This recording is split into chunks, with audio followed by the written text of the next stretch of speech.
Awash in the gospel, the church has long responded to that great grace by reaching out in mission to those who are most vulnerable in this world. The church has long believed that where people are at their worst, we must be at our best. And that's why you called LSS into existence. I'm David Larson, President and CEO of Lutheran Social Services of Wisconsin in Upper Michigan.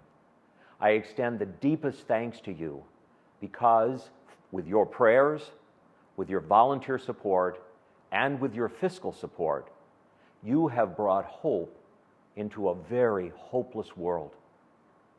We have never been able to do it without you, and looking forward, we know we never could.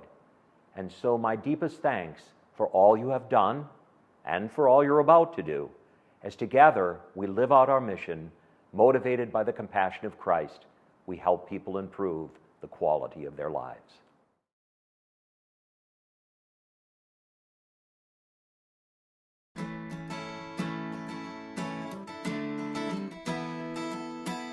Joel and I met in Orlando, Florida. We were both in the Navy and we were teachers at the Navy's Nuclear Power School. He asked me out on Valentine's Day in 1987, and then the rest is history. We got engaged in July of 87 and got married in January of 1988. Still going good after 27 years, yeah.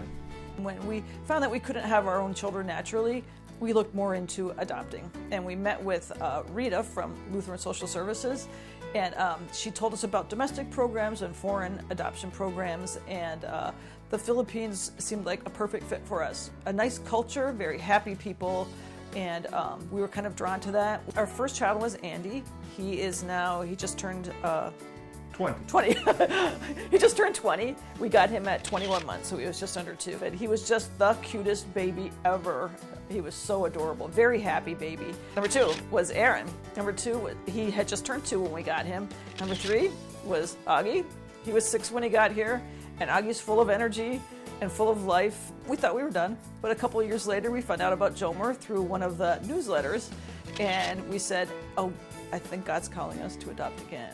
And the older child was of interest to us also because we knew that they were running out of chances, and that kind of really got to us. Both of my parents, my mom and dad, they're both amazing. They give me good life in here, and they make it easy for me, go to school, play sports, anything I can think of. I was just grateful, happy. But we weren't done. No, we thought we were done then too. And thanks to Kim Westphal, there was an article in the paper that talked about her role as ambassador for the Philippine program and going over and meeting with and getting to know some of the older children, again, who are ready to age out. At that point in time, it had been 7.5 years since we had adopted Jomer. And then when I read it, I put it down and I said, does it ever make you think? And she said, I wasn't going to say anything unless you said it first. And we got going. The real miracle was at that point we had 4 boys. And so I think both of us were thinking, boy, boy, boy, boy. And then when we saw Jonalyn, both of us, we kind of saw the picture of her. And later, independently, we looked at each other and Joel said, what do you think? And I said, I think she's our daughter. And he said, I was thinking the same thing. I'm 16. I go in orphanage when I was 4 years old because my parents they got problem and they put me in the orphanage. When I found out that there's one family will gonna adopt me, and I was praying, I'm always praying, and I'm so excited about that.